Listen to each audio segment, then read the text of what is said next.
ذرا غور کرو، اس دنیا کے بعد میں ایک دنیا اور ہے۔ اس دنیا کے دو کسی دنیا کے اندر ختم ہو گئے، موت نے ان کا کام تمام کر دیا، لیکن وہ دن جو آنے والا ہے جس کے بارے میں بات چل رہی ہے، اگر کوئی آدمی اس دن اگر دکھوں میں گر گیا، مصیبتوں میں پڑ گیا، تو وہ دکھ کبھی ختم ہونے والے نہیں ہے۔ وہ دکھ کبھی ختم ہونے والے نہیں ہیں۔ یہ یہاں کے دکھ تو ختم ہو جائیں گے، لیکن وہاں کے دکھ ختم ہونے والے نہیں ہیں۔ اس لیے اللہ تعالیٰ نے فرما دیا وَلْتَنْظُرْ نَفْسٌ مَّا قَدَّمَتْ لِغَدٍ، ہر آدمی دیکھ لے کہ اس نے آنے والے دن کے لیے کیا بھیجا ہے۔ یا ایھا الذین آمنوا اتقوا اللہ وقولوا قولا سدیدا يصلح لكم أعمالكم ويغفر لكم ذنوبكم ومن يطع الله ورسوله فقد فاز فوزا عظيما أما بعد فإن خير الحديث كتاب الله وخير الهدي هدي محمد صلى الله عليه وسلم وشر الأمور محدثاتها وكل محدثة بدعة وكل بدعة ضلالة وكل ضلالة في النار۔ أعوذ بالله السميع العليم من الشيطان الرجيم، بسم الله الرحمن الرحيم۔ يا أيها الناس إن وعد الله حق فلا تغرنكم الحياة الدنيا ولا يغرنكم بالله الغرور۔ معزز علماء کرام، محترم سامعین، نوجوان ساتھیوں، پیارے بچوں اور اسلامی خواتین،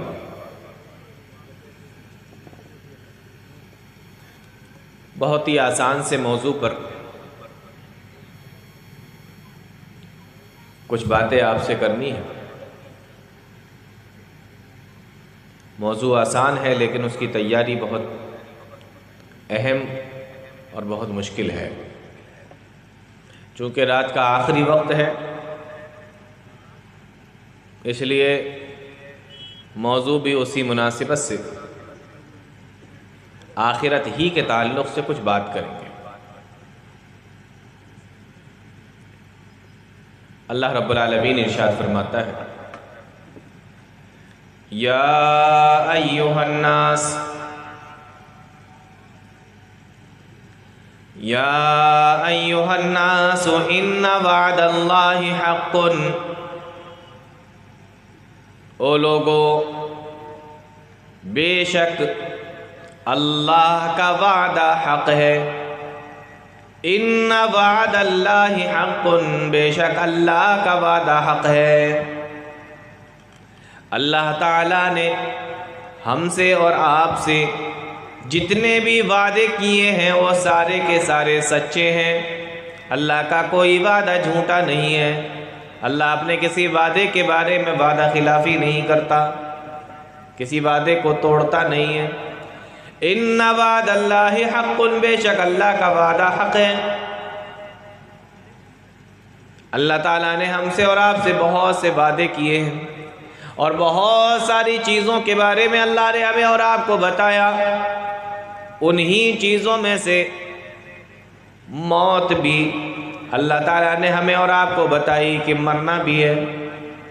انہی چیزوں میں سے قیامت کے دن اللہ کے سامنے کھڑا ہونا بھی ہے۔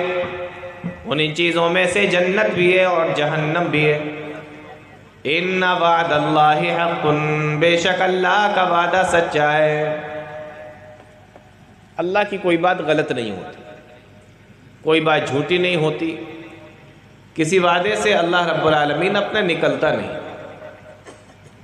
ان وعد اللہ حق، بے شک اللہ کا وعدہ حق ہے۔ جب اللہ نے کہہ دیا کہ مرنا ہے تو مرنا ہے، جب اللہ نے کہہ دیا کہ قیامت آنا ہے تو آنا ہے، اور جب اللہ نے کہہ دیا کہ میدان محشر میں اللہ کے سامنے کھڑا ہونا ہے تو کھڑا ہونا ہے، اور جب اللہ نے کہہ دیا کہ انسانوں کو اپنے اعمال کے بدلے میں جنت میں بھی جانا ہے اور جہنم کے اندر بھی جانا ہے تو جانا ہے، اللہ کا وعدہ سچا ہے۔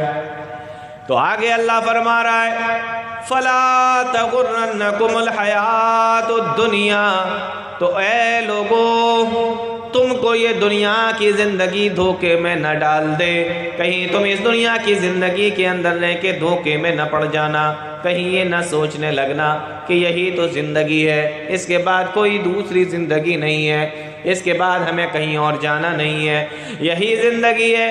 60 سال 70 سال کی زندگی، جتنا بھی چاہو جیسے بھی چاہو اس دنیا کے اندر اپنی زندگی کو بتاؤ، جس طریقے سے چاہو اس دنیا کے اندر رہو۔ فَلَا تَغُرَّنَّكُمُ الْحَيَاةُ الدُّنْيَا، یہی دنیا کی زندگی تمہیں دھوکے میں نہ ڈال دے۔ جو اس چکر میں پڑ گیا کہ آخرت کچھ نہیں، آخرت کی تیاری کچھ نہیں، جو کچھ ہے بس دنیا ہے، تو جب سب کچھ دنیا ہے تو پھر آخرت کی کیا تیاری کرنا، موت کے بعد کی زندگی کی کیا تیاری کرنا۔ کتنے لوگ ہم سے پہلے ایسے آئے جن کو بھی یہی لگتا تھا کہ بس یہی دنیا ہے، اسی دنیا کے اندر رہنا ہے اور اسی دنیا کے اندر فنا ہو جانا ہے، ختم ہو جانا ہے، اس کے بعد میں کوئی دوسری زندگی نہیں ہے، اس کے بعد میں کوئی اور زندگی نہیں ہے۔ ان کو بھی یہی لگتا تھا۔ فَلَا تَغُرَّنَّكُمُ الْحَيَاةُ الدُّنْيَا، اللہ بتا رہا ہے کہ دیکھو تمہیں دنیا کی زندگی دھوکے میں نہ ڈال دے، کہیں اس دنیا کی زندگی میں رہ کر تم دھوکے میں نہ پڑ جانا۔ تم سے پہلے بھی کتنے لوگوں کو دنیا نے برباد کر کے رکھ دیا ہے، تم سے پہلے بھی لوگ کتنے آئے جو اس دنیا کے اندر رہتے تھے اور اپنی دنیا ہی کو سب کو سمجھا کرتے تھے، اور وہ اپنی زندگی کے اندر رہ کے دنیا کے اندر رہ کے برباد ہو کر اس دنیا سے چلے گئے۔ فَلَا تَغُرَّنَّكُمُ الْحَيَاةُ الدُّنْيَا، تمہیں دنیا کی زندگی دھوکے میں نہ ڈال دے۔ کتنے لوگ ہیں دنیا کی زندگی کے دھوکے میں پڑے ہوئے، آخرت کی کوئی پرواہ نہیں، آخرت کی کوئی فکر نہیں، آخرت کی کوئی تیاری نہیں۔ کتنے لوگ ہیں؟ ایک دوسری طریقے سے سمجھیے، اللہ تعالیٰ نے قرآن کریم کے اندر ایک جگہ فرمایا کہ اللہ تعالیٰ نے ہر چیز کا جوڑا بنایا ہے۔ قرآن کریم بیان کرتا ہے، قرآن پر تو آپ کو یقین ہے نا کہ قرآن نے جو کہا ہے وہ سچا ہے۔ قرآن کریم اللہ کی کتاب ہے، اس کا ایک ایک حرف سچا ہے، جو بھی اللہ نے قرآن کے اندر بتایا وہ بالکل صحیح ہے۔ یہ تو یقین ہے نا بحیثیت مسلمان آپ لوگوں کا۔ تو اللہ قرآن کے اندر فرما رہا ہے سبحان الذی خلق الازواج، پاک ہے وہ اللہ، پاک ہے وہ ذات، سبحان الذی خلق الازواج، جس نے ہر چیز کا جوڑا بنایا۔ سبحان الذی خلق الازواج کلہا، ہر چیز کا جس نے جوڑا بنایا۔ آپ دنیا کے اندر دیکھتے نہیں، ہر چیز کا اللہ تعالیٰ نے جوڑا بنایا، انسانوں کے اندر بھی جانوروں کے اندر بھی، انسانوں میں بھی جوڑا بنایا، جانوروں میں بھی جوڑا بنایا۔ اور قرآن کریم کہتا ہے مما تنبت الارض، زمین کے اندر سے جو چیزیں نکلتی ہیں، یعنی پیڑ پودوں کے اندر بھی اللہ تعالیٰ نے جوڑا بنایا، صرف انسانوں میں نہیں، صرف جانوروں میں نہیں، دن کا بدلے رات۔ اسی طریقے سے زمین اور آسمان، یہ تمام کی تمام چیزیں، ہر چیز کا جوڑا اللہ تعالیٰ نے بنایا۔ اور آگے فرمایا مما تنبت الارض، صرف انسانوں میں نہیں، صرف جناتوں میں نہیں، صرف جانوروں کے اندر ہی نہیں، بلکہ پیڑ پودوں کے اندر بھی اللہ تعالیٰ نے جوڑوں کو بنایا ہے۔ مما تنبت الارض، جو چیزیں زمین سے نکلتی ہیں، ومن انفسہم، اور اپنے آپ کو بھی دیکھ لو، تمہارے اندر بھی اللہ تعالیٰ نے کس طریقے سے جوڑے بنائے ہیں۔ ومما لا یعلمون، اور اللہ تعالیٰ نے ان چیزوں کے بھی جوڑے بنائے ہیں جن کے بارے میں تمہیں کوئی علم ہی نہیں ہے، جن کے بارے میں تمہیں کوئی جانکاری نہیں ہے، جن کے بارے میں تم جانتے ہی نہیں ہو، اللہ تعالیٰ نے ان چیزوں کا بھی جوڑا بنا دیا ہے۔ سبحان الذی، پاک ہے وہ اللہ، پاک ہے وہ اللہ۔ کیا مطلب؟ شروع میں یہ لفظ لانے کی کیا ضرورت؟ شروع میں یہ لفظ اس لیے آیا کہیں آپ یہ نہ سمجھ لگو کہ اللہ تعالیٰ کا بھی کوئی جوڑا ہوگا۔ اللہ تعالیٰ کا کوئی جوڑا بولو ہاں، اس لیے شروع میں سبحانہ کا لفظ آیا ہے کہ پاک ہے وہ اللہ۔ اللہ نے کہا ہر چیز کا جوڑا، تو آپ یہ نہ سمجھنے لگے کہ اللہ کا بھی کوئی جوڑ ہوگا، ورنہ پھر شرک آ جائے گا۔ تو شروع میں کہا سبحان الذی، پاک ہے وہ اللہ، اس نے ہر چیز کا جوڑا بنایا، اس کا جوڑا نہیں۔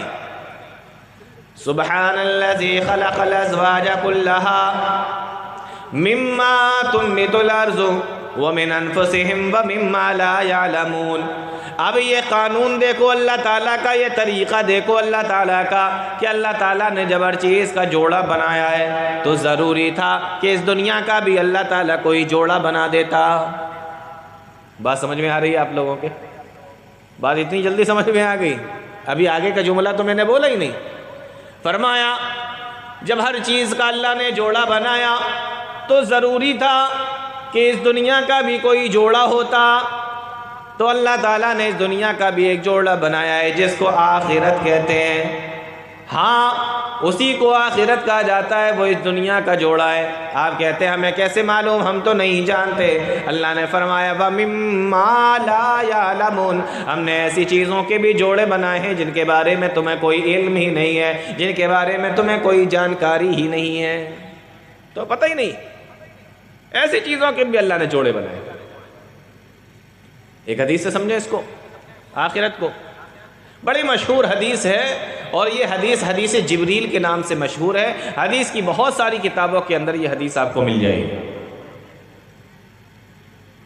ایک لمبی حدیث ہے، حضرت جبریل امین اللہ کے نبی صلی اللہ علیہ وسلم کے پاس ایک انسان کی شکل میں آئے۔ صحابہ اکرام بیٹھے ہوئے ہیں، صحابہ کا مجمع ہے، پیارے نبی بھی وہیں بیٹھے ہوئے ہیں، اور جبریل امین ایک انسان کی شکل میں پیارے نبی صلی اللہ علیہ وسلم کے نام سے کے پاس آتے ہیں اور پیارے نبی سے کئی سوال کرتے ہیں۔ حدیث لمبی ہے، لیکن اس میں سے میں آپ کو صرف وہ ٹکڑا بتا رہا ہوں جو موضوع کی مناسبت سے ہے۔ انہوں نے ایک سوال کیا اللہ کے نبی صلی اللہ علیہ وسلم سے، کہا مل ایمان، اے اللہ کے نبی مجھے یہ بتائیے ایمان کس کو کہتے ہیں؟ آپ نے یہ لفظ سنا ہوگا، مل ایمان، اے اللہ کے نبی مجھے یہ بتائیے کہ ایمان کس کو کہتے ہیں؟ پیارے نبی کا جواب سنو، اللہ کے نبی صلی اللہ علیہ وسلم نے فرمایا الایمان ان تؤمن باللہ وملائکتہ وکتبہ ورسلہ والیوم الآخر والقدر خیرہ وشرہ۔ پیارے نبی فرماتے ہیں کہ ایمان اس چیز کا نام ہے کہ تم اللہ پر ایمان لاؤ، اس کے فرشتوں پر ایمان لاؤ، اس کی کتابوں پر ایمان لاؤ، اس کے رسولوں پر ایمان لاؤ، اور 5ویں نمبر پر پیارے نبی صلی اللہ علیہ وسلم نے فرمایا کہ تم آخرت کے دن پر بھی ایمان لاؤ، قیامت کے دن پر بھی ایمان لاؤ، اور 6 نمبر پر پیارے نبی صلی اللہ علیہ وسلم نے فرمایا کہ تم تقدیر پر بھی ایمان لاؤ۔ تو یہ 6 چیزیں ہمارے ایمان کے اندر داخل ہیں۔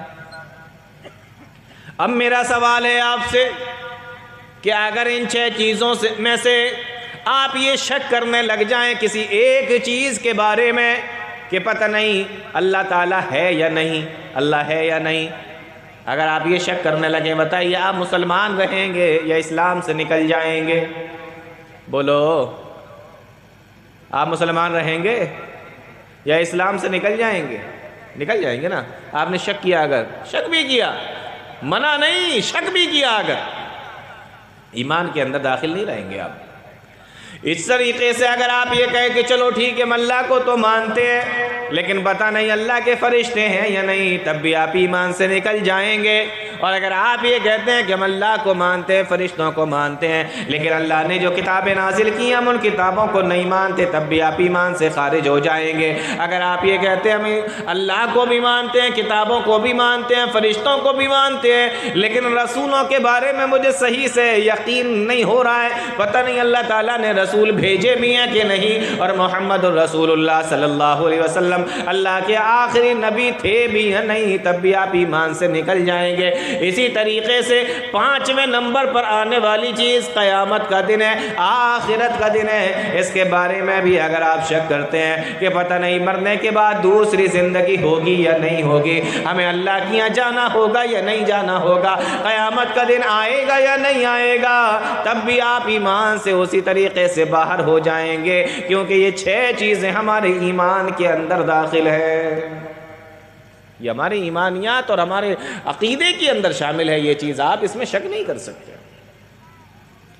کبھی آپ نے غور کیا ایک لفظ بولا جاتا ہے دنیا، لفظ دنیا ہم لوگ بہت بولتے ہیں، دنیا دنیا دنیا، کبھی غور کیا یہ دنیا کے معنی کیا ہوتا ہے؟ دنیا عربی لفظ ہے، دنیا عربی لفظ ہے۔ آج میں آپ کو دنیا کے معنی بتاتا ہوں۔ دنیا کے معنی ہوتا ہے قریب، سنا تھا کبھی اس سے پہلے؟ دنیا کے معنی ہوتا ہے قریب، دنیا کے معنی ہوتا ہے پاس، اور حیات الدنیا کے معنی ہوتا ہے دنیا کی زندگی، یعنی پاس کی زندگی، قریب کی زندگی۔ کہتے ہیں نا یہ دنیا کی زندگی، تو دنیا عربی لفظ ہے، دنیا کے معنی قریب ہوتا ہے، پاس ہوتا ہے۔ تو یہ کہا جائے کہ دنیا کی زندگی تو اس کا مطلب ہوا کہ پاس کی زندگی، قریب کی زندگی۔ یہ لفظ بتا رہا ہے، لفظ دنیا یہ لفظ بتا رہا ہے کہ اگر یہ پاس کی زندگی ہے، یہ قریب کی زندگی ہے، تو کوئی دور کی زندگی بھی ہے، جو کوئی بعد کی زندگی بھی ہے، یہ لفظ ہی بتا رہا ہے۔ اگر انسان اس لفظ پر غور کر لے تو قیامت سمجھ میں آ جائے گی، اس لفظ پر غور کر لے تو آخرت سمجھ میں آ جائے گی۔ تو دنیا پاس، دنیا کی زندگی مطلب پاس کی زندگی، پاس کی زندگی مطلب کوئی دوسری زندگی بھی ہے جو دور کی ہے، جو اس کے بعد کی ہے۔ بات سمجھ میں آ گئی؟ دنیا کا مطلب سمجھ میں آیا؟ اور کہا جاتا ہے کہ یہ لفظ دنیا عربی زبان دنیون سے بنا ہے، دنیون، اور دنیون کے معنی عربی کے اندر ہوتا ہے کمزور چیز، کمزور، حقیر، ذلیل، چھوٹی سی، دنیون، اسی سے بنا ہے دنیا۔ تو پتہ یہ چلا کہ یہ جو دنیا ہے نا یہ کمزور ہے، یہ حقیر ہے، یہ چھوٹی ہے۔ تو کس سے چھوٹی ہے؟ یعنی اس کے مقابلے میں کوئی ایک اور زندگی ہے جس کے مقابلے میں یہ دنیا کمزور بھی ہے، چھوٹی بھی ہے اور حقیر بھی ہے۔ تو انسان اگر لفظ دنیا جو رات دن اپنی زبان سے بولتا ہے، اس لفظ پر اگر غور کر لے تو اس کو آخرت سمجھ میں آنے لگے گی۔ تو آخرت تو ہے، ہمارے ایمان میں شامل ہے، ہم اس کا انکار تو کیا، اس پہ شک بھی نہیں کر سکتے۔ سوال یہ ہے کہ ہماری تیاری کتنی ہے۔ ابھی میں آپ کو دھیمے دھیمے کر کے بتاتا ہوں۔ قرآن کریم کی ایک آیت دیکھیں، اللہ فرما رہا ہے وَاتَّقُوا يَوْمًا تُرْجَعُونَ فِيهِ إِلَى اللَّهِ، او لوگو ڈرو اس دن سے، ڈرو اس دن سے، ترجعون فیہ الی اللہ، جس دن تم لوگوں کو اللہ کی طرف لوٹا دیا جائے گا، اللہ کے سامنے پیش کر دیا جائے گا، اللہ کے سامنے کھڑا کر دیا جائے گا۔ واتقوا یوما، ڈرو اس دن سے۔ معلوم یہ ہوا کہ کوئی دن ایسا آنے والا ہے جس دن ہمیں اللہ کے سامنے کھڑا ہونا ہے، جس دن ہمیں اللہ کے سامنے حاضر ہونا ہے، جس دن ہمیں اللہ کے سامنے پیش کر دیا جائے گا۔ کوئی ایک دن ایسا آنے والا ہے، اللہ نے نام نہیں بتایا، کہیں ایسا نہ ہو کہ یہ ہماری زندگی کے اندر بھی تو دن آتے ہیں، کبھی سنیچر کا دن آتا ہے، کبھی اتوار کا دن آتا ہے، کبھی سوموار اور منگل کا دن بھی آتا ہے، لیکن اللہ فرما رہا ہے وہ کوئی اور دن ہوگا، ہماری زندگیوں کا یہ دن نہیں ہوگا۔ وَاتَّقُوا يَوْمًا تُرْجَعُونَ فِيهِ إِلَى اللَّهِ، اس دن ہمیں اللہ کے سامنے کھڑا کیا جائے گا۔ اللہ نے اس کو بھی دن کہا ہے، لیکن وہ کون سا دن ہوگا؟ یہ دن نہیں ہوں گے جو سنیچر اتوار سوموار منگل بدھ جو ہماری زندگیوں کے اندر دن ہوتے ہیں، یہ دن نہیں ہوگا، بلکہ وہ قیامت کا دن ہوگا جس دن اللہ کے سامنے ہمیں کھڑا کیا جائے گا۔ وَاتَّقُوا يَوْمًا تُرْجَعُونَ فِيهِ إِلَى اللَّهِ، اللہ کے سامنے کھڑا کر دیا جائے گا۔ اب سوال یہ ہے جب اللہ کے سامنے کھڑا کیا جائے گا تو کیا ہوگا؟ آئیے ایک دوسری آیت سے سمجھتے ہیں۔ اللہ فرماتا ہے الذی خلق الموت والحیات لیبلوکم ایکم احسن عملا۔ جب اللہ کے سامنے ہمیں کھڑا کر دیا جائے گا تو اللہ تعالیٰ نے اس دنیا کے اندر ہمیں کیوں بھیجا تھا؟ اللہ کا قرآن جواب دے رہا ہے الذی خلق الموت والحیات۔ او لوگو، اللہ فرما رہا ہے وہی وہ اللہ ہے، وہی وہ ذات ہے خلق الموت والحیات، جس نے موت اور زندگی کو پیدا فرمایا، جس نے موت اور زندگی کو بنایا۔ الذی خلق الموت والحیات، معلوم یہ ہوا کہ موت بھی اللہ کی مخلوق ہے، زندگی بھی اللہ کی مخلوق ہے۔ اللہ نے جیسے تمام چیزوں کو پیدا کیا ویسے ہی اللہ نے موت اور زندگی کو بھی پیدا کیا ہے، اور اس طریقے سے اللہ کی تمام مخلوق ختم ہو جائے گی، موت اور زندگی بھی ایک دن ختم ہو جائے گی۔ الذی خلق الموت والحیات، موت اور زندگی کو اللہ نے پیدا فرمایا ہے، موت اور زندگی کو اللہ نے پیدا کیا۔ یہاں پہلے لفظ موت ہے، بعد میں زندگی ہے۔ اچھا، ہم پہلے زندہ ہوتے ہیں بعد میں مرتے ہیں، یا پہلے مرتے ہیں بعد میں زندہ ہوتے ہیں؟ ہمارا سسٹم کیا ہے؟ ہمارا سسٹم یہ ہے کہ پہلے ہم زندہ ہوتے ہیں اور پھر موت آتی ہے اور پھر مر جاتے ہیں، ایسا ہی ہے نا؟ لیکن یہاں پر اللہ جو بیان کر رہا ہے تو اللہ پہلے موت کو بیان کر رہا ہے کہ الذی خلق الموت، پہلے موت کو پیدا کیا، والحیات، اور حیات یعنی زندگی کو پیدا کیا۔ یہاں پہلے موت کا ذکر ہے، بعد میں زندگی کا۔ ہم اپنی زندگی میں دیکھتے ہیں کہ پہلے ہم زندہ ہوتے ہیں پھر مرتے ہیں، تو یہاں موت کیوں ہے پہلے؟ یہاں موت پہلے اس لیے ہے کہ پہلے آپ دیکھیں، غور کریں کہ ہر چیز کی جو شروعات ہے نا وہ عدم سے ہے، یعنی موت سے ہے۔ پہلے آپ نہیں تھے، پھر آپ کو بنایا گیا، پھر آپ آئے۔ پہلے دنیا نہیں تھی، پھر دنیا آئی، تو ہر چیز کی شروعات موت سے ہے، اس کے بعد اسے زندگی ملی ہے۔ پہلے کچھ نہیں تھا پھر وہ آیا، پہلے کچھ نہیں بنا تھا پھر وہ بنا، تو ہر چیز کی شروعات عدم سے ہے، موت سے ہے، بعد میں اسے زندگی ملتی ہے۔ پہلے ہم نہیں تھے پھر ہمیں بنایا گیا، تو پہلے موت کا ذکر بعد میں زندگی کا ذکر۔ اور ایک چیز اور سمجھیں یہیں پر کہ پہلے موت اور بعد میں زندگی کا ذکر دنیا کے اندر، بہت غور سے سننا اس لفظ کو، دنیا کے اندر اگر کسی چیز کی سب سے زیادہ گارنٹی لی جا سکتی ہے تو وہ موت ہے، موت ہے وہ۔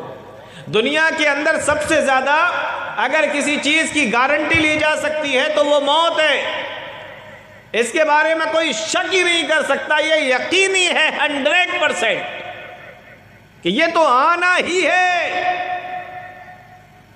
اور دنیا کے اندر جس چیز کی کوئی گارنٹی نہیں لی جا سکتی وہ زندگی ہے، کب ختم ہو جائے کسی کو نہیں معلوم۔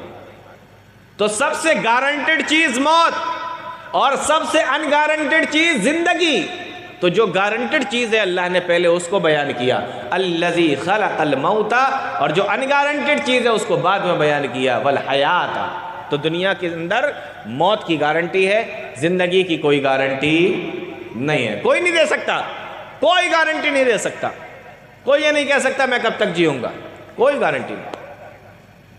الذی خلق الموت والحیات، جس نے موت اور زندگی کو پیدا کی۔ ہم اپنی آنکھوں سے دیکھتے ہیں کہ لوگ دنیا کے اندر آتے ہیں، اللہ تعالیٰ ان کو زندگیاں دیتا ہے، اور جیسا جیسا موقع آتا ہے ویسے ویسے وہ بڑے ہوتے جاتے ہیں، جتنی جتنی عمر ان کی ہوتی ہے اتنی اتنی عمر وہ اس دنیا کے اندر بتاتے ہیں، پھر اس کے بعد ان کو موت آ جاتی ہے۔ کیا آپ کو معلوم ہے ایک دن ایسا آئے گا کہ اس موت کو بھی موت آ جائے گی؟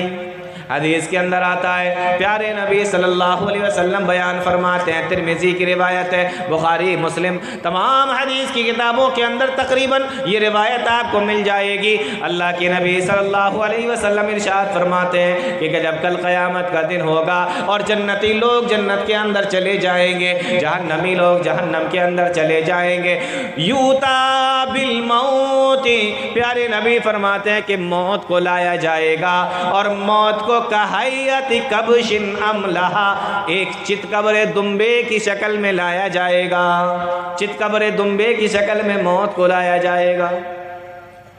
فَيُوقَفُ بَيْنَ الْجَنَّةِ وَالنَّارِ، اور حدیث کے اندر آیا کہ اس موت کو، اس دمبے کو، جو چتکبرہ دمبا، موت کو جس چتکبرے دمبے کی شکل میں لایا جائے گا، فَيُوقَفُ بَيْنَ الْجَنَّةِ وَالنَّارِ، جنت اور جہنم کے بیچ میں کھڑا کر دیا جائے گا۔ یہاں پہ رک کے ایک بات سمجھ لیتے ہیں، دمبے کی شکل میں موت کو لایا جائے گا، اور دمبا بھی کیسا؟ پورا کالا نہیں اور پورا، بولو، سفید بھی نہیں۔ چتکبرہ جانتے ہیں نا آپ لوگ، جس کے اندر دو کلر ہوتے ہیں، کالا بھی ہو سفید بھی ہو، اس کو ہم لوگ چتکبرہ بولتے ہیں۔ جانور خریدنے جاتے ہوگے عید الاضحیٰ کے موقع پر، ہے نا، تو اسی سمجھ لیجئے کہ وہ چتکبرہ جو جانور ہوتا ہے اسی شکل میں موت کو لایا جائے گا، دمبے کی شکل میں لایا جائے گا اور چتکبرہ لایا جائے گا۔ تو دمبے کی شکل میں کیوں لایا جائے گا اس کو ابھی ہم نہیں بتاتے ہیں، ٹھیک ہے نا، لیکن چتکبرہ لایا جائے گا اس پر بات کرتے ہیں۔ حالانکہ اس پر بھی بات ہو سکتی ہے کہ دمبے ہی کی شکل میں کیوں لایا جا رہا ہے، گھوڑے کی شکل میں کیوں نہیں لایا جا رہا ہے، بھینس کی شکل میں کیوں نہیں لایا جا رہا ہے، اونٹ کی شکل میں کیوں نہیں لایا جا رہا ہے، اس پر بھی بات کر سکتے ہیں، لیکن بات لمبی ہو جائے گی۔ ہم لوگ بات کریں گے چتکبرہ، کالا ہی کیوں نہیں لایا گیا، سفید ہی کیوں نہیں لایا گیا، دو شکل کا کیوں لایا جا رہا ہے؟ تو اب اس کو ایک آیت سے سمجھتے ہیں۔ اللہ تعالیٰ فرماتا ہے قیامت کا دن ہوگا، یوم تبیض وجوہ وتسود وجوہ، کچھ چہرے اس دن چمکدار ہوں گے، سفید ہوں گے، روشن ہوں گے، یہ جنتیوں کے چہرے ہوں گے۔ یوم تبیض وجوہ وتسود وجوہ، اور اس دن کو چہرے کالے ہوں گے، سیاہ ہوں گے، تاریک ہوں گے، یہ جہنمیوں کے چہرے ہوں گے۔ تو یعنی جنت والے چہرے سفید روشن اور جہنمیوں کے چہرے کالے اور تاریک ہوں گے۔ اتنی بات سمجھ میں آ گئی؟ اب دمبے پر غور کیجئے، دمبا کیسا لایا جا رہا ہے؟ چتکبرہ، یعنی کالا اور سفید دونوں طریقے کا ملا ہوا۔ اب سمجھ میں آ گیا ہوگا کہ ان کی بھی روحیں اس کے اندر شامل ہوں گی اور ان کی بھی روحیں اس کے اندر شامل ہوں گی، یعنی کہ اس کو دمبے کو چتکبرہ لایا جا رہا ہے اور پھر جنت اور جہنم کے بیچ میں کھڑا کر دیا جا رہا ہے، اور اس کے بعد آواز لگائی جائے گی۔ حدیث کے اندر آیا ثم ینادی مناد، پھر ایک آواز لگانے والا آواز لگائے گا، یا اہل الجنت و یا اہل النار۔ حدیث کے اندر آیا جب فرشتہ آواز لگائے گا کہ او جنتیو، او جہنمیو، جنتی بھی اپنے بالا خانوں سے جھانکنے لگیں گے اور جہنمی بھی جہنم کے اندر سے دیکھنے لگیں گے۔ فرشتہ آواز لگائے گا هل تعرفون هذا، او جنتیو بتاؤ کیا تم اسے جانتے ہو، اور اے جہنمیو بتاؤ کیا تم اسے جانتے ہو۔ آواز آئے گی نعم ھذا الموت، ہاں ہاں ہم اس کو جانتے ہیں، ہم اس کو پہچانتے ہیں، یہ موت ہے۔ حدیث کے اندر آیا اس کے بعد فرشتہ اس دمبے کو ذبح کر دے گا، اس دمبے کو ذبح کر دیا جائے گا، فیذبح، پھر اسے ذبح کر دیا جائے گا۔ آج موت کو بھی موت آ گئی، موت کو بھی موت کے گھاٹ اتار دیا گیا، موت کو بھی مار دیا گیا۔ الذی خلق الموت والحیات، موت اور زندگی اللہ کی مخلوق ہے، اللہ نے پیدا کیا ہے، اور میں پہلے ہی آپ کو بتا چکا ہوں جو اللہ کی مخلوق ہے ایک دن اس کو ختم ہو جانا ہے۔ تو اللہ کی یہ مخلوق ہے موت، تو اللہ تعالیٰ اس کو بھی موت کے گھاٹ اتار رہا ہے، اس کو بھی ختم کر رہا ہے۔ پھر اس کو ذبح کر دیا جائے گا، اس موت کو بھی موت موت آ جائے گی، موت کو بھی دمبے کی شکل میں لا کر ذبح کر دیا جائے گا، اور اس کے بعد وہی فرشتہ پھر سے آواز لگائے گا، ثم ینادی یا اہل الجنت خلود لا موتا ویا اہل النار خلود لا موتا۔ او جنتیوں خوش ہو جاؤ، آج کے بعد تمہیں مرنا نہیں ہے، اور اے جہنمیوں آج کے بعد تمہیں مرنا نہیں ہے، ہمیشہ ہمیشہ یہیں پہ رہنا ہے۔ حدیث کے اندر آیا ہے، پیارے نبی فرماتے ہیں یہ بات سننے کے بعد جنتی تو خوش ہو جائیں گے کہ چلو اچھا ہے، اب اس نعمتوں والی جنت سے ہمیں کبھی نکلنا نہیں ہے، اور اس بات کو سننے کے بعد جہنمی پریشان ہو جائیں گے، افسوس میں اور دکھ میں ڈوب جائیں گے کہ ہم تو یہ سوچ رہے تھے کہ ایک دن ایسا آئے گا ہمیں موت آ جائے گی، ہم مر جائیں گے اور ہمارے یہ دکھ ہم سے چھوٹ جائیں گے، لیکن آج تو موت کو بھی موت آ گئی، ہمیں یہاں سے نکلنا نہیں ہے۔ الذی خلق الموت والحیات، وہی وہ اللہ ہے جس نے موت اور زندگی کو پیدا کیا ہے۔ زندگیاں بھی آپ نے دیکھی، موت بھی آپ نے دیکھی ہے، ایک وقت ایسا آئے گا کہ موت کو بھی موت آ جائے گی، موت کو بھی مر جانا ہے۔ اللہ کے بندو سوچو ذرا، اس وقت ہمارا اور آپ کا کیا عالم ہوگا؟ تو پھر اللہ نے موت اور زندگی کیوں پیدا کی؟ اللہ فرما رہا ہے لیبلوکم ایکم احسن عملا، تاکہ ہم تمہیں آزما لیں، تاکہ ہم تمہیں چیک کر لیں، تاکہ ہم تمہیں جانچ لیں۔ ایکم احسن عملا، کہ تم میں سے کون اچھے عمل کر کے ہمارے پاس میں آتا ہے، کون بہترین عمل کر کے ہمارے پاس میں آتا ہے، کون اچھے عمل کر کے ہمارے پاس میں آتا ہے۔ ہم نے تو تمہیں موت اور زندگی اس لیے دی ہے، ہم نے تو تمہیں دنیا میں اس لیے بھیجا ہے تاکہ تم دنیا کے اندر رہ کے آخرت کی تیاری کر لو، تاکہ تم دنیا کے اندر رہ کے آخرت میں آنے کے لیے تیاری کر کے آؤ۔ تمہارا امتحان ہے، تمہاری تیاری ہے، یہ دنیا دار الامتحان ہے، یہاں پر امتحان ہو رہا ہے، اور آخرت کے دن میں ہمیں رزلٹ ملنا ہے۔ جیسے کاپی یہاں پہ لکھ کے جاؤ گے ویسے ہی نمبر اللہ تعالیٰ کی یہاں پا جاؤ گے، جس طریقے کا لکھ کے جاؤ گے، جس طریقے کا کر کے جاؤ گے اللہ کی یہاں پالو گے۔ فیل ہونا ہوگا تو فیل ہو جاؤ گے، پاس ہونا ہوگا تو پاس ہو جاؤ گے، لکھنا جیسا آپ نے کیا ہوگا ویسا ہی آپ کا رزلٹ ہوگا۔ لیبلوکم ایکم احسن عملا، بہترین عمل کر کے اللہ کے پاس میں جاؤ۔ یہ قرآن کریم کی آیتوں کا میں آپ کو ترجمہ سنا رہا ہوں۔ آپ کو کوئی شک ہو رہا ہے ان باتوں پر؟ یہ قرآن کریم کی آیتیں ہیں میرے بھائیو، یہ میری اور تمہاری بات نہیں ہے، یہ اللہ کے قرآن کی باتیں ہیں۔ غور کریں اپنی زندگیوں پر۔ آپ کو لگتا ہے کہ بڑی لمبی زندگی ہے، جیسے چاہیں گے رہیں گے، جب تک چاہیں گے جئیں گے، ایسا نہیں۔ تو اللہ نے کیا فرمایا؟ وَاتَّقُوا يَوْمًا تُرْجَعُونَ فِيهِ إِلَى اللَّهِ، ڈرو اس دن سے جس دن اللہ کے سامنے تمہیں کھڑا کر دیا جائے گا، اللہ کے سامنے تمہیں پیش کیا جائے گا۔ وہاں کیا ہوگا؟ فرمایا ثُمَّ تُوَفَّى كُلُّ نَفْسٍ مَا كَسَبَتْ، پھر اس کے بعد تمہیں ہر چیز کا، تمہارے کرتوتوں کا، تمہارے کام کا پورا پورا بدلہ دیا جائے گا۔ ثُمَّ تُوَفَّى، پھر پورا بدلہ دیا جائے گا۔ کل نفس ما کسبت، ہر ایک نفس کو، ہر ایک شخص کو، ما کسبت، وہ دنیا کے اندر اس نے جو بھی کیا، تمام کے تمام لوگوں کو پورا بدلہ دیا جائے گا۔ آپ سے ایک سوال میں آپ سے پوچھوں کہ قرآن کریم کی پہلی آیت کریمہ کون سی ہے جو پیارے نبی صلی اللہ علیہ وسلم پر نازل ہوئی؟ تو میرا خیال ہے کہ آپ لوگوں میں سے آدھے لوگ تو کم سے کم بتا دیں گے۔ رات کا وقت ہے، مجھے اندازہ ہے کہ شاید آپ لوگوں کو نیند آ رہی ہوگی، لیکن پھر بھی اگر آپ جواب دینے کی کوشش کریں تو مجھے بتائیں کہ قرآن کریم کی پہلی آیت کریمہ کون سی ہے جو پیارے نبی صلی اللہ علیہ وسلم پر نازل ہوئی؟ دیکھیے آواز آ بھی گئی ماشاءاللہ، اللہ بھلا کرے۔ اقرأ بسم ربک الذی خلق، ٹھیک ہے نا؟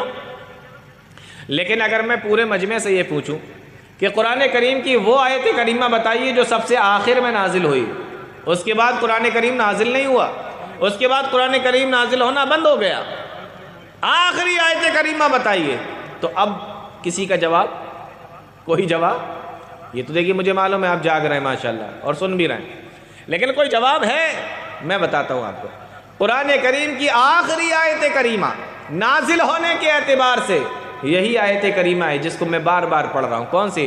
وَاتَّقُوا يَوْمًا تُرْجَعُونَ فِيهِ إِلَى اللَّهِ، ڈرو اس دن سے جس دن تمہیں اللہ کے سامنے کھڑا کیا جائے گا، تمہیں اللہ کے سامنے پیش کر دیا جائے گا، اللہ کی طرف لوٹائے جاؤ۔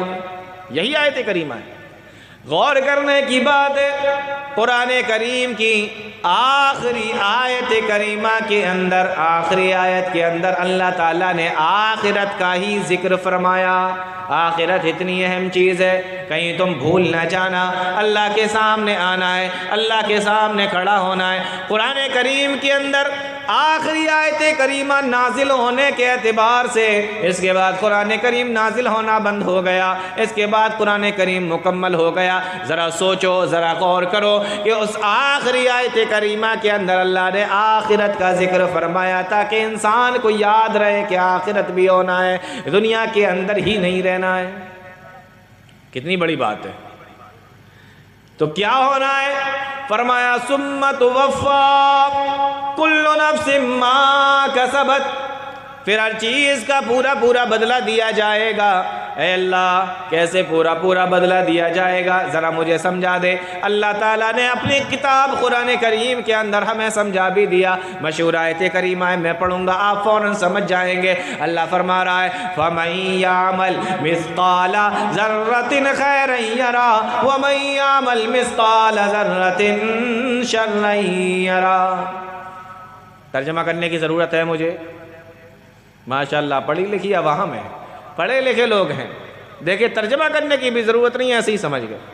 فَمَن يَعْمَلْ مِثْقَالَ ذَرَّةٍ خَيْرًا يَرَهُ، جس نے ذرہ برابر بھی نیکی کی ہوگی، بھلائی کی ہوگی، وہ بھی اسے دیکھ لے گا، اور جس نے ذرہ برابر بھی برائی کی ہوگی، گناہ کیا ہوگا، وہ بھی اس کو دیکھ لے گا۔ فَمَن يَعْمَلْ مِثْقَالَ ذَرَّةٍ خَيْرًا يَرَهُ وَمَن يَعْمَلْ مِثْقَالَ ذَرَّةٍ شَرًّا يَرَهُ، ذرہ برابر بھی نیکی کی ہوگی وہ بھی دیکھ لو گے۔ ثُمَّ تُوَفَّى كُلُّ نَفْسٍ مَّا كَسَبَتْ، جو بھی کر کے گئے ہوگے سب کا سب سامنے آ جائے گا، اور جب کتاب دی جائے گی تو انسان یہی کہے گا مَا لِهَذَا الْكِتَابِ، یہ کون سی کتاب ہمیں دے دی گئی؟ لا يغادر صغیرة ولا کبیرة الا احصاها، ہائے یہ کون سی کتاب ہمیں دے دی گئی، یہ کون سی کتاب ہمارے سامنے پیش کر دی گئی ہے؟ لا يغادر صغیرة ولا کبیرة، اس نے نہ کوئی چھوٹی اور نہ کوئی بڑی چیز کو چھوڑا ہے، الا احصاها، مگر سارے کی ساری چیزیں اس کے اندر لکھ دی گئی ہیں۔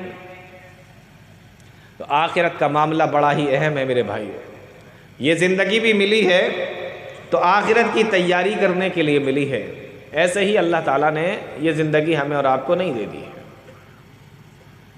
قرآن کریم کو دیکھو، اللہ تعالیٰ ایک دوسری جگہ فرماتا ہے یا ایھا الذین آمنوا اتقوا اللہ ولتنظر، مشہور آیت کریمہ ہے، چھوٹی سی آیت کریمہ ہے لیکن غور کریے اس آیت کریمہ کے اندر اللہ تعالیٰ فرما رہا ہے یا ایھا الذین آمنوا، اے ایمان والو، اتقوا اللہ، اللہ سے ڈر جاؤ، اللہ سے ڈرو۔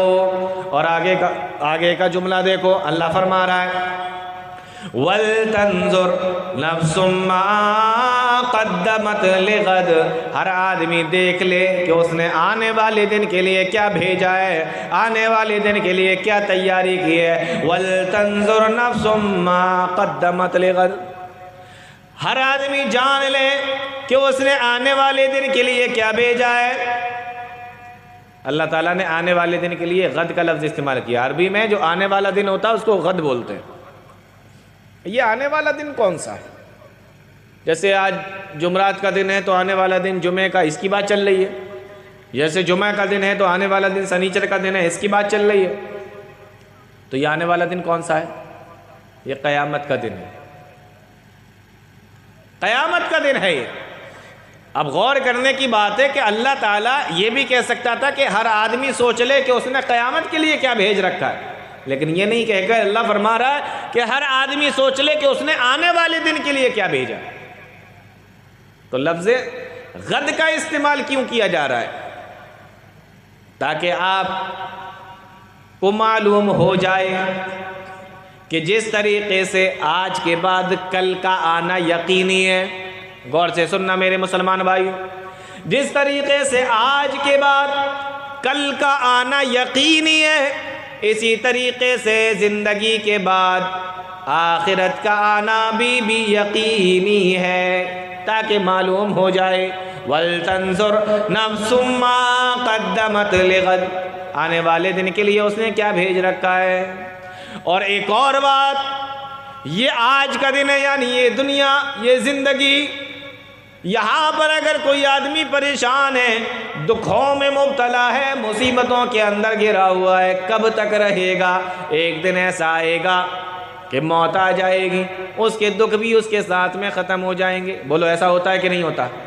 ایسے ہوتا نا، ایک دن ایسا آئے گا کہ موت آ جائے گی، اس کے دکھ بھی، کتنا بھی دکھوں کے اندر ڈوبا ہوا ہو، کتنا بھی بیماریوں کے اندر گھرا ہوا ہو، کتنا بھی مصیبتوں کے اندر گھرا ہوا ہو، لیکن ایک دن ایسا آئے گا کہ موت آئے گی، اس کے یہ دکھ بھی ختم ہو جائیں گے، اس کی یہ مصیبتیں بھی ختم ہو جائیں گی، یعنی دنیا کے ساتھ، موت کے ساتھ ہی اس کے دنیا کے دکھ بھی دور ہو جائیں گے۔ لیکن مسلمانوں ذرا غور کرو، اس دنیا کے بعد میں ایک دنیا اور ہے، اس دنیا کے دکھ اسی دنیا کے اندر ختم ہو گئے، موت نے ان کا کام تمام کر دیا، لیکن وہ دن جو آنے والا ہے جس کے بارے میں بات چل رہی ہے، اگر کوئی آدمی اس دن اگر دکھوں میں گر گیا، مصیبتوں میں پڑ گیا، تو وہ دکھ کبھی ختم ہونے والے نہیں ہے، وہ دکھ کبھی ختم ہونے والے نہیں ہیں۔ یہ یہاں کے دکھ تو ختم ہو جائیں گے، لیکن وہاں کے دکھ ختم ہونے والے نہیں ہیں، اس لیے اللہ تعالیٰ نے فرما دیا وَلْتَنْظُرْ نَفْسٌ مَّا قَدَّمَتْ لِغَدٍ، ہر آدمی دیکھ لے کہ اس نے آنے والے دن کے لیے کیا بھیجا ہے۔ ما قدمت، کیا پیش کیا ہے۔ مہمان آتے ہوں گے آپ کے یہاں، آج بھی آئے ہوں گے، اتنا بڑا پروگرام کروایا ہے آپ نے، تو مہمان بھی ہوں گے گھر پر، سننے کے لیے آئے ہوں گے رشتہ دار باہر سے۔ تو جب مہمان آنے کا ٹائم آتا ہے تو آدمی کیا سوچتا ہے کہ میں کیا کھلا دوں، دسترخوان بچھاتا ہے ان کے سامنے، کیا کھلا دوں، کیا پیش کر دوں اس کے سامنے۔ ما قدمت، بات سمجھ میں آ رہی ہے؟ میں کیا کھلا دوں، کیا بنا دوں، کیا دے دوں اس کو، دسترخوان بھرا ہوا ہے، پھر بھی سوچ رہا ہے کہ فلاں چیز اور ہوتی تو میں دے دیتا، فلاں چیز اور ہوتی تو وہ بھی میں لے آتا۔ ما قدمت، کیا پیش کر دوں اس کے سامنے، وہی لفظ استعمال ہو رہا ہے کہ ما قدمت لغد، میں کیا کیا بھیج دوں آنے والے دن کے لیے۔ کوئی فکر ہے آپ کو، کوئی پرواہ ہے آپ کو؟ آج نہیں ہے نا، قیامت کے دن ہوگی۔ کیسے پتا؟ یہ بھی ہمیں قرآن نے بتایا۔ قرآن کہتا ہے اذا السماء انفطرت واذا الكواكب انتثرت، جب آسمان پھٹ جائے گا، ستارے جھڑ جائیں گے، وَإِذَا الْبِحَارُ فُجِّرَتْ، اور سمندر بڑھکا دیا جائے گا، وَإِذَا الْقُبُورُ بُعْثِرَتْ، اور قبروں سے مردے نکال دیے جائیں گے۔ کیا ہوگا؟ اللہ فرما رہا ہے عَلِمَتْ نَفْسٌ مَّا قَدَّمَتْ، دیکھیے وہی لفظ آیا جو وہاں پر آیا تھا وَلْتَنْظُرْ نَفْسٌ مَّا قَدَّمَتْ، یہاں پر بھی وہی لفظ ہے عَلِمَتْ نَفْسٌ مَّا قَدَّمَتْ وَأَخَّرَتْ، اس دن انسان جان لے گا کہ اس نے آنے والے دن کے لیے کیا بھیجا ہے، پیچھے کیا چھوڑا ہے، آنے والے تمام کے تمام اعمال کو بھی وہ جان لے گا۔ مَا قَدَّمَتْ وَأَخَّرَتْ، اگلے اور پچھلے تمام چیزوں کو جان لے گا۔ وہی لفظ دیکھیے جو وہاں تھا وہ یہاں ہے۔ ایک اور جگہ اللہ نے فرمایا جب قیامت کے دن جہنم کو لایا جائے گا اور انسان اپنی آنکھوں سے جہنم کو دیکھ لے گا، اللہ فرما رہا ہے یومئذ یتذکر الانسان، اس دن انسان کی سمجھ میں آ جائے گا۔ اللہ کے بندو کتنی زبردست آیت کریمہ ہے۔ فرمایا آج سمجھایا جاتا ہے، سمجھ میں نہیں آتا، درس میں سنتے ہیں، خطبوں میں سنتے ہیں، تقریروں میں سنتے ہیں، علماء کی زبانی سنتے ہیں، لیکن آج ہماری سمجھ میں نہیں آتا۔ اللہ فرما رہا ہے یومئذ وجیء یومئذ بجہنم، جب جہنم کو لایا جائے گا، یومئذ یتذکر الانسان، اس دن انسان کی سمجھ میں آ جائے گا۔ لیکن آگے کا جملہ سنو مسلمانوں، اللہ فرما رہا ہے یومئذ یتذکر الانسان، اس دن انسان کی سمجھ میں آ جائے جائے گا وَأَنَّى لَهُ الذِّكْرَى، اللہ کا قرآن کہتا ہے لیکن او لوگوں آج سمجھنے کا کیا فائدہ؟ آج اگر تمہاری سمجھ میں آیا تو اس کا کیا فائدہ؟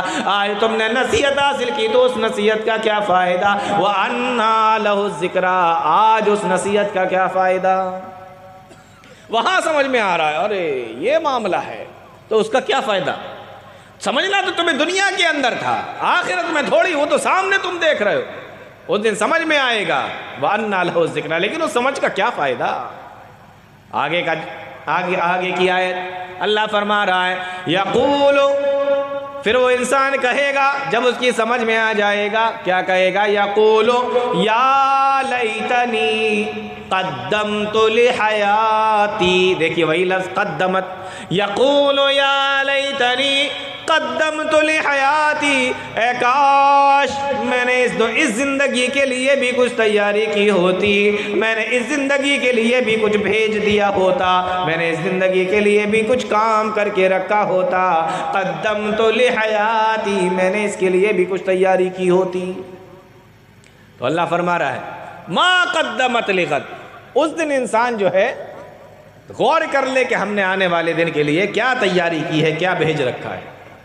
پھر آگے کی آیت میں اللہ فرما رہا ہے وَاتَّقُوا اللَّهَ، اللہ سے ڈر جاؤ۔ کتنی بڑی بات ہے، ایک لائن کی آیت کریمہ ہے لیکن ایک لائن کی آیت کریمہ کے اندر دو جگہ پہ ایک ہی جیسا لفظ آیا، یا ایھا الذین آمنوا اتقوا اللہ، اتقوا اللہ کا لفظ یہاں آ گیا، وَلْتَنظُرْ نَفْسٌ مَّا قَدَّمَتْ لِغَدٍ، اور اس کے بعد اللہ فرما رہا ہے کہ وَاتَّقُوا اللَّهَ، اسی آیت کریمہ کے اندر پھر دوبارہ سے وہی لفظ آ گیا کہ اتقوا اللہ، اللہ سے ڈر جاؤ، یعنی آیت کے شروع میں بھی یہی لفظ، آخر اور آیت کے آخر کے اندر بھی یہی لفظ اللہ نے استعمال فرمایا، اتقوا اللہ، اللہ سے ڈر جاؤ۔ کیوں؟ اس لیے کہ آخرت کا معاملہ بیان کیا جا رہا ہے، آخرت کا معاملہ اتنا اہم ہے کہ اللہ تعالیٰ نے ایک لائن کی آیت کریمہ کے اندر شروع میں بھی وہی لفظ استعمال کیا اللہ سے ڈر جاؤ، اور آخر میں بھی وہی لفظ استعمال کیا کہ اللہ سے ڈر جاؤ، یعنی آخرت کا معاملہ اتنا اہم ہے کہ اللہ بار بار تمہیں سمجھا رہا ہے اللہ سے ڈر جاؤ، اللہ سے ڈر جاؤ۔ ان اللہ خبیر بما تعملون، بے شک اللہ رب العالمین ہر چیز کی خبر رکھنے والا ہے، ما تعملون، تم جو بھی کرتے ہو، جو کام بھی تم کرتے ہو اللہ کو سب پتہ ہے، اللہ کو سب معلوم ہے۔ کتنی حیرانی کی بات ہے، آخرت کا معاملہ بیان کیا جا رہا ہے ایک لائن کی آیت کریمہ کے اندر، ایک آیت میں دو بار اتقوا اللہ، اتقوا اللہ، اللہ سے ڈر جاؤ، اللہ سے ڈر جاؤ۔ ہماری سمجھ میں تب بھی نہیں آتا، لیکن ہاں صحابہ کو آتا تھا، صحابہ اکرام کو آتا تھا۔ ایک واقعہ سناتا ہوں آپ کو صحابہ اکرام کے تعلق سے۔ ایک صحابی ہیں پیارے نبی صلی اللہ علیہ وسلم، مشہور صحابی، میں بولوں گا آپ سمجھ جائیں گے۔ مکہ کا نوجوان ہے، باپ مکہ کا سردار ہے، آہا غور کریے، آپ سوچ کر دیکھیے ذرا، مکہ کا نوجوان ہے، باپ مکہ کا سردار ہے۔ ہمارے یہاں کسی کا باپ پنچ بن جائے، جج بن جائے، بدھایک بن جائے، لڑکے دیکھو کیسے ہوا میں اڑتے پھرتے ہیں، ایسا ہی ہے نا، مکھیا ہو گاؤں کا، اس کے بیٹے دیکھو ہوا میں اڑتے پھریں گے، اب کون ہمیں ٹکر دے سکتا ہے؟ یہاں مکہ کا سردار، بیٹا نوجوان اور بلا کا خوبصورت بہترین۔ روایت پر تھوڑا کلام ہے لیکن آتا ہے تاریخوں کے اندر کہ یہ جو صحابی رسول تھے ان کا چہرہ پیارے نبی صلی اللہ علیہ وسلم سے ملتا تھا۔ آپ اندازہ کرو کہ کائنات کے سب سے حسین انسان محمد رسول اللہ صلی اللہ علیہ وسلم، ان کا چہرہ جس سے ملتا ہو وہ خوبصورت نہیں ہوگا؟ وہ بھی تو خوبصورت ہوگا نا، تو خوبصورت بھی ہے۔ اور نوجوانوں کو چاہیے کیا؟ بہترین دکھیں، اسمارٹ لگیں، گڈ لکنگ ہو، پیسہ بھی ہو، باپ سردار ہو، اور کیا چاہیے؟ ان کے پاس تینوں چیزیں ہیں۔ اور ہم جیسے پھٹیچروں کی حالت کیا، ان کی مالداری دیکھو، مالدار اتنے، ہم اگر ایک جوڑی کپڑے خریدتے ہیں 6 مہینے 1 سال 2 سال تک اس کو ہٹاتے نہیں ہیں. بیوی پوچھ رہی ہے یہ کپڑے فقیر کو دے دوں؟ ہاں ابھی نہیں، جب یہ گھس جائیں گے، جب یہ پھٹ جائیں گے تب ہٹانا. ایسا ہی ہے نا. اور لوگوں کو لگتا ہے کہ ہمارے پاس بڑی دولت ہے، جوتے گھس رہے ہیں، پھٹ رہے ہیں، لیکن ابھی نہیں، ابھی اس کو اور پہنیں گے اور ویتیں گے اس کو پہن کر. لیکن ان کا معاملہ کیا ہے؟ مورخین نے لکھا ہے ایک مرتبہ جس کپڑے کو پہن لیتے تھے، بدن کے اوپر ایک مرتبہ جو کپڑا آ گیا، ساری زندگی دوبارہ اس کپڑے کو پہنتے نہیں تھے. غریبوں میں بانٹ دیا جاتا تھا، فقیروں کو دے دیا جاتا تھا، مسکینوں کو دے دیا جاتا تھا، بانٹ دیا جاتا تھا. اتنا امیر آدمی مکہ کی جس گلی سے نکل کے جایا کرتے تھے، اور بعد میں کوئی وہاں سے نکل کے جایا کرتا تھا، بتا دیا کرتا تھا کہ یہاں سے مصعب بن عمیر کا گزر ہوا ہے. کیوں؟ اس لیے کہ مکہ کے اندر اتنا قیمتی عطر، اتنی قیمتی خوشبو ان کے علاوہ کوئی دوسرا لگاتا ہی نہیں تھا. مالداری سمجھ میں آ رہی؟ خوبصورتی میں نے آپ کو بتا دی، چہرہ نبی سے ملتا تھا اور سردار کے بیٹے. لیکن یہ کب تک؟ جب تک تھا جب تک دنیا کی زندگی سمجھ میں نہیں آئی تھی، آخرت کی زندگی سمجھ میں نہیں آئی تھی. لیکن جب کانوں سے آواز ٹکرائی، نوجوانوں غور سے سننا، جب کانوں سے آواز ٹکرائی اعلموا انما الحیات الدنیا لعب ولعب، جان لو دنیا کی زندگی کھیل اور تماشے کے علاوہ کچھ نہیں ہے. اللہ تعالیٰ نے دنیا کی زندگی کو کھیل اور تماشا کہا ہے. کتنی تعجب کی بات ہے. یہ ہماری جو زندگی ہے اس کو اللہ تعالیٰ نے کھیل اور تماشا بتایا.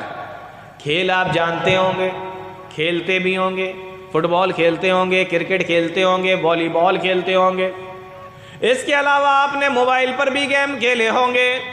اللہ فرما رہا ہے کہ دنیا کی زندگی کھیل اور تماشے کے علاوہ کچھ نہیں ہے.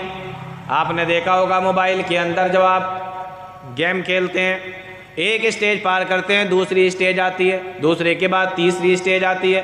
اس طریقے سے ایک ایک کر کے آپ ساری اسٹیج جب پار کر لیتے ہیں تو لاسٹ میں لکھ کر آتا ہے گیم از اوور یا گیم اوور، یعنی گیم ختم ہو گیا، کھیل ختم ہو گیا. ایسے ہی تو ہوتا ہے نا. آپ کوئی دوسرا بھی کھیل کھیلیں، 1 گھنٹے 2 گھنٹے، 1 دن 2 دن 4 دن، اس کے بعد ایک موقع ایسا آتا ہے کہ وہ کھیل بھی ختم ہونا ہے. ایسا نہیں ہے کہ وہ کھیل ابھی تک چل رہا ہے، ہمیشہ چل رہا ہے، ایسا نہیں ہوتا. اللہ فرما رہا ہے یہ دنیا کی زندگی بھی ایک کھیل ہے. اعلموا انما الحیات الدنیا لعب، لعب کے معنی عربی زبان کے اندر کھیل ہوتا ہے. یہ دنیا کی زندگی بھی ایک کھیل ہے، یعنی جس طریقے سے کھیل ختم ہو جاتا ہے اسی طریقے سے ایک دن ایسا آئے گا کہ یہ دنیا کی زندگی بھی ختم ہو جائے گی. سمجھ میں آ رہی بات؟ کھیل سمجھ میں آ گیا؟ آگے اللہ نے فرمایا لعب و لہب، کھیل اور تماشے کے علاوہ کچھ نہیں ہے. تماشا کس کو کہتے ہیں آئیے اس کو بھی سمجھ کے پھر بات آگے بڑھاتے ہیں. آپ نے دیکھا ہوگا کبھی کبھی گاؤں میں تماشے دکھانے والے آتے ہیں، موبائل میں کوئی سیریل ناٹک وغیرہ آج کل تو بڑے چل رہے ہیں، تو تماشے چلتے ہیں. مان لیجئے کوئی تماشا ہو رہا ہے، اس کے اندر کوئی بادشاہ بنا ہوا ہے، کوئی وزیر بنا ہوا ہے، کوئی چور بنا ہے، کوئی سپاہی بنا ہے، کوئی جلاد بنا ہے. لیکن ایک ٹائم ایسا آتا ہے کہ وہ تماشا ختم ہو جاتا ہے. تو جو آدمی تماشے کے اندر، سیریل کے اندر بادشاہ بنا تھا، وہ حقیقت میں بادشاہ نہیں تھا، بلکہ وہ اس ڈرامے کے اندر بادشاہ بنا ہوا. جو وزیر تھا وہ حقیقت میں وزیر نہیں ہے، اس ڈرامے کے اندر وزیر بنا ہوا. اسی طریقے سے یہ دنیا کی زندگی ایک تماشا ہے. یہاں پر بھی اللہ تعالیٰ نے کسی کو امیر بنایا، کسی کو غریب بنایا، کسی کو وکیل بنایا، کسی کو ڈاکٹر بنایا، کسی کو انجینئر بنایا، کسی کو بادشاہ بنایا، کسی کو شہزادہ بنایا، کسی کو غریب بنایا، کسی کو فقیر بنا دیا. یہ بھی ایک کیریکٹر ہے. یہاں پر بھی ہم اسی کیریکٹر کے اندر جی رہے ہیں، لیکن جس طریقے سے وہ تماشا ختم ہوتا ہے اس کے بعد سب ایک جیسے ہو جاتے ہیں، اسی طریقے سے یہ تماشا بھی ایک دن ختم ہو جائے گا اور اللہ کے سامنے ہم تمام لوگوں کو پیش کر دیا جائے گا۔ اب دنیا کے اندر جو وزیر تھے وہ وزیر نہیں رہے، اب دنیا کے اندر جو بادشاہ تھے وہ بادشاہ نہیں رہے، اب دنیا کے اندر جو امیر تھے وہ امیر نہیں رہے، اللہ کے سامنے سب کو کھڑا کر دیا گیا اور سب ایک جیسے ہو گئے۔ یہی آواز کانوں سے ٹکرائی، عرب کے رہنے والے تھے، عربی بہت اچھی طریقے سے جانتے تھے، بات دل کی گہرائیوں کے اندر اتر گئی۔ اعلموا انما الحیات الدنیا لعب ولہو، جان لو دنیا کی زندگی کھیل اور تماشے کے علاوہ کچھ نہیں ہے۔ کہا اچھا یہ بات ہے؟ پیارے نبی صلی اللہ علیہ وسلم کے پاس میں پہنچے، اللہ کے نبی اسلام لانا چاہتے ہیں، مسلمان ہونا چاہتے ہیں، دنیا کی زندگی تو کھیل اور تماشے کے علاوہ کچھ نہیں ہے، آخرت کی زندگی تو سب کچھ ہے، ہم اس زندگی کی وجہ سے اس زندگی کو خراب نہیں کر سکتے، اگر اللہ کو ناراض کر کے اس دنیا سے گئے تو ہمارا کیا ہوگا، ہمارا وہاں کیا بنے گا؟ اے اللہ کے نبی ہم اسلام قبول کرنا چاہتے ہیں۔ پیارے نبی صلی اللہ علیہ وسلم کی ہاتھ پر ہاتھ رکھ کر بیعت کی، لا الہ الا اللہ محمد الرسول اللہ، کلمہ پڑھتے ہیں، مسلمان ہو جاتے ہیں۔ مورخین نے لکھا ہے یہی صحابی رسول، مکہ کا باقا نوجوان، سردار کا بیٹا، عیش و عشرت کی زندگی گزارنے والا خوبصورت نوجوان، پیارے نبی صلی اللہ علیہ وسلم کی نظر پڑتی ہے، نوجوانوں غور سے سننا، پیارے نبی صلی اللہ علیہ وسلم کی نظر پڑتی ہے، کیا دیکھتے ہیں کہ یہی وہ صحابی رسول ہے مصعب بن عمیر، یہی وہ نوجوان ہے مصعب بن عمیر، بدن کے اوپر ایک پرانی سی چادر ہے، بدن کے اوپر ایک پرانی سی چادر ہے اور وہ چادر بھی جگہ جگہ سے پھٹ چکی ہے اور اس چادر کے اوپر بھی پیبند لگے ہوئے ہیں۔ پیارے نبی صلی اللہ علیہ وسلم کی نظر پڑتی ہے، اللہ کے نبی صلی اللہ علیہ وسلم مصعب بن عمیر کو دیکھتے ہیں، آپ کی آنکھوں میں آنسو آ گئے، آپ نے فرمایا او میرے صحابہ، یہی وہ نوجوان ہے جو ایک مرتبہ کپڑے پہنا کرتا تھا تو دوبارہ اپنے بدن پہ اس کپڑے کو لایا نہیں کرتا تھا، ڈالا نہیں کرتا تھا، آج اس نوجوان کی حالت دیکھو، ایک پرانی سی چادر اوڑھے ہوا ہے اور وہ پرانی سی چادر بھی جگہ جگہ سے پڑ چکی ہے۔ اعلموا انما الحیات الدنیا لعب ولہو، دنیا کی زندگی کھیل اور تماشے کے علاوہ کچھ نہیں ہے۔ حقیقت سمجھ میں آ گئی۔ جنگ احد کا موقع آیا، پیارے نبی صلی اللہ علیہ وسلم کے صحابہ احد کے میدان میں، مصعب بن عمیر بھی اللہ کے نبی صلی اللہ علیہ وسلم کے ساتھ احد کے میدان میں نکلے اور مشرکین مکہ نے جب مصعب بن عمیر کو شہید کر دیا، جنگ ختم ہو گئی۔ اب جو مسلمان شہید ہوئے تھے ان کی لاشوں کو قبروں کے اندر رکھا جا رہا ہے، دفن کیا جا رہا ہے۔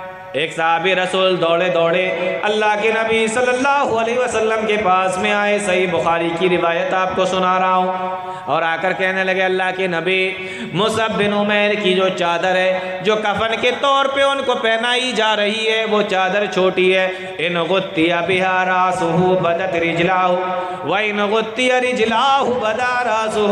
اللہ کے نبی صلی اللہ علیہ وسلم جب ہم ان کے سر کو ڈھانکتے ہیں تو ان کے پیر کھل جاتے ہیں اور جب ہم ان کے پیر کو ڈھانکتے ہیں تو سر کھل جاتا ہے۔ اللہ کے نبی مجھے یہ بتائیے کہ کیا کرنا چاہیے؟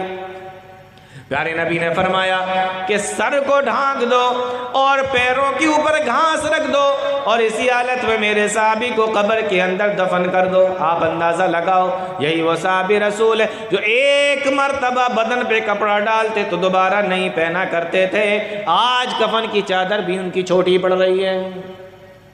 لیکن کیا آپ کہہ سکتے ہیں کہ انہوں نے گھاٹے کا سودا کیا؟ بولو، گھاٹے کا سودا تھا یا فائدے کا سودا تھا؟ کیوں؟ کیونکہ یہ سمجھدار تھے، یہ عقل مند تھے، یہ ہوشیار تھے، ان کو پتا تھا اتنی سی زندگی کے لیے اتنی بڑی زندگی خراب نہیں کر سکتے، یہاں کے دکھ یہیں پہ ختم ہوں گے، وہاں کے دکھ کبھی ختم نہیں ہوں گے، یہ جانتے تھے۔ اسی لیے آپ دیکھیں، بات کو مکمل کر کے میں آپ سے رخصت ہوتا ہوں۔ اور آپ کو پتہ ہے، تعجب کی بات بتاؤں آپ کو، اللہ نے جہاں دنیا کی زندگی کا ذکر کیا ہے نا، وہاں فرمایا اعلموا انما الحیات الدنیا لعب و لہو، اس دنیا کی زندگی کی آپ ویلو سمجھیے۔ فرمایا اعلموا انما الحیات الدنیا لعب و لہو، دنیا کی زندگی کھیل اور تماشے کے علاوہ کچھ نہیں ہے۔ زندگی جب دنیا کی آئی تو کھیل اور تماشا بتایا، اور آگے فرمایا وَإِنَّ الدَّارَ الْآخِرَةَ لَهِيَ الْحَيَوَانُ، اور جب آخرت کی زندگی کا ذکر فرمایا تو کیا بیان کیا؟ وَإِنَّ الدَّارَ الْآخِرَةَ لَهِيَ الْحَيَوَانُ، اور آخرت کی زندگی ہی تو زندگی ہے۔ آخرت کا ذکر آیا تو فرمایا آخرت کی زندگی ہی تو زندگی ہے۔ دنیا کی زندگی کھیل ہے، آخرت کا ذکر کیا جا رہا ہے تو بتایا کہ یہ ہے زندگی، لہی الحیوان، یہ ہے زندگی۔ پیارے نبی صلی اللہ علیہ وسلم کے تعلق سے آتا ہے، مشہور روایت ہے، بخاری مسلم دونوں میں آپ کو مل جائے گی، حضرت عمر فاروق رضی اللہ تعالیٰ عنہ، حضرت عمر فاروق رضی اللہ تعالیٰ عنہ ایک مرتبہ اللہ کے نبی صلی اللہ علیہ وسلم کے پاس میں پہنچے، دیکھا آپ چٹائی کے اوپر سوئے ہوئے ہیں۔ حدیث سمجھ میں آ رہی ہے؟ دیکھا آپ چٹائی پر سوئے ہوئے ہیں، نام علی حصیر، اللہ کے نبی چٹائی پر سو رہے ہیں۔ اور بعض روایتوں کے اندر یہ بھی آیا کہ وہ چٹائی کیسی تھی، فرمایا کہ کھجور کی بنی ہوئی تھی۔ کھجوریں جس میں لگتی ہیں نا، دیکھا ہے آپ نے، وہ جو لکڑی ہوتی نا پتلی سی، اسی کی چٹائی بنی ہوئی تھی۔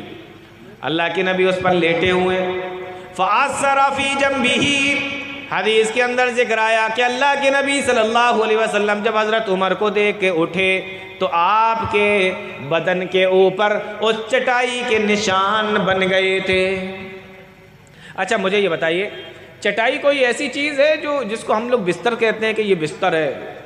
چٹائی تو بستر میں نہیں آتی نا، بستر تھوڑی ہے، نہ وہ گدا ہے، نہ وہ لحاف ہے، نہ وہ کمبل ہے، نہ وہ چادر ہے۔ اور ہم لوگوں میں سے تو کتنے لوگ ایسے ہوں گے جن کو یہ یاد بھی نہیں ہوگا کہ آخری ٹائم وہ چٹائی پر بیٹھے کب تھے۔ عادت نہیں نا بیٹھنے کی، ختم ہو گئی عادت، پہلے ہوا کرتی تھی، اب تو کبھی کبھار بیٹھتے ہیں، کبھی موقع آ جاتا ہے تو۔ کتنے لوگوں کو تو پتہ بھی نہیں ہوگا وہ چٹائی پہ آخری وقت کب بیٹھے تھے، کتنا پہلے بیٹھے۔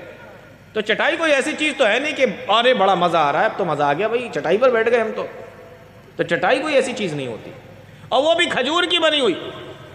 تو کھجور کی وہ جو شاخیں پتلی پتلی ہوتی ہیں، اس میں کھجوریں لگتی ہیں نا، اس کے تنکوں کی بنی ہوئی تھی۔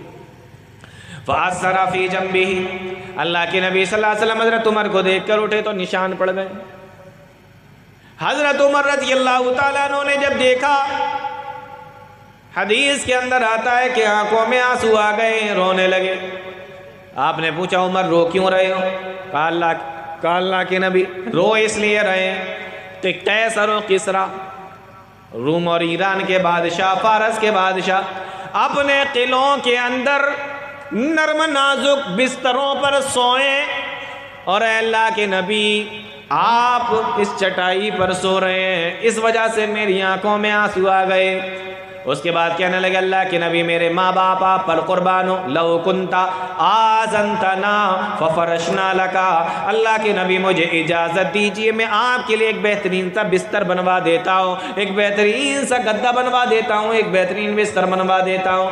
پیارے نبی کا جواب سنو، آپ نے فرمایا اے عمر مالی وللدنیا، اے عمر میں کہاں اور دنیا کہاں، یعنی ہمارا اور دنیا کا کیا جوڑ، ہمارا اور دنیا کا کیا جوڑ، مالی وللدنیا، میں کہاں اور دنیا کا، انما انا والدنیا کراکب استظل تحت شجرۃ ثم راح وترکها، میری مثال دنیا کے اندر تو اس طریقے سے ہے جیسے کوئی سوار ہو، جیسے کوئی مسافر ہو اور وہ کہیں وہیں سے نکل کے جا رہا ہو، بس تھوڑی دیر کے لیے پیڑ کے نیچے آرام کرنے کے لیے رک جائے، تھوڑی دیر آرام کرے، ثم راح وترکھا، اور اس کے بعد وہاں سے چلا جائے۔ میری مثال اسی طریقے سے ہے۔ بات سمجھ میں آ رہی؟ ختم کر دوں بات کو؟ ہاں، تو یہ حدیث سنا کر بات ختم کر رہا ہوں۔ میری مثال اس طریقے سے ہے، آپ اندازہ کریں پیارے نبی صلی اللہ علیہ وسلم نے کیا فرمایا؟ مسافر کی مثال دی ہے، اور مسافر بھی کیسا؟ جو پیڑ کے نیچے لیٹنے والا ہو۔ ہم لوگ کہیں سفر میں جاتے ہیں نا تو ہوٹل تلاش کرتے ہیں، ہوٹل ملے تاکہ مزہ آئے، آرام کر لیں۔ گھر میں گیزر لگا ہوا تھا تو ہوٹل میں بھی ہوگا، بڑھیا کمرہ لیں گے۔ گھر کے اندر اے سی لگی ہے تو ہوٹل میں بھی لگی ہوگی، لیکن پیارے نبی نے فرمایا پیڑ کے نیچے لیٹنے والا مسافر بھی ایسا نہیں جو 5 اسٹار ہوٹلوں کے اندر جا کے رہ رہا ہو۔ اس طریقے کی مثال ہے۔ تو اب تک میں آپ کو یہ سمجھا پایا ہوں کہ دیکھو دنیا کچھ نہیں ہے، سب سے زیادہ گارنٹڈ چیز موت، اور سب سے زیادہ ان گارنٹڈ چیز کون سی ہے؟ بولو۔ اگر بول دیے تو ہم سمجھیں گے کہ آپ سمجھ گئے میری تقریر۔ زندگی ہے نا؟ ہاں، سب سے ان گارنٹی چیز زندگی ہے۔ تو اس زندگی میں فلا تغرنکم الحیات الدنیا، دھوکے میں مت پڑو، آخرت کی زندگی حقیقت کی زندگی۔ اب میں آپ سے یہ پوری تقریر سنانے کا مطلب یہ نہیں ہے کہ آپ جنگلوں میں نکل جائیں، اچھا نہ کھائیں، اچھا نہ پہنیں، اچھے مکانوں میں نہ رہیں، ایسا نہیں ہے۔ میں یہ نہیں کہنا چاہ رہا آپ سے، میں صرف یہ کہنا چاہ رہا ہوں کہ اس دنیا کے جھمیلوں میں پڑھ کر آپ آخرت کو نہ بھولیں۔ آپ اچھا کھائیں، اسلام منع نہیں کرتا، آپ اچھا پہنیں، اسلام منع نہیں کرتا، آپ اچھا رہیں، اسلام منع نہیں کرتا، لیکن سب کچھ آپ کی دنیا بن جائے ایسا نہیں ہونا چاہیے۔ آپ کھائیں پئیں رہیں، لیکن آپ کا مقصد، آپ کا ٹارگیٹ آخرت کی زندگی ہو کہ اس زندگی کو بنانا ہے، اس زندگی کے اندر ہمیں کامیابی چاہیے۔ یہ ہے اصل مسئلہ۔ اللہ تعالیٰ نیک عمل کی توفیق عطا فرمائے، قرآن و حدیث کو سمجھنے کی، اس پہ چلنے کی توفیق عطا فرمائے۔ آمین یا رب العالمین۔ وآخر دعوانا الحمدللہ۔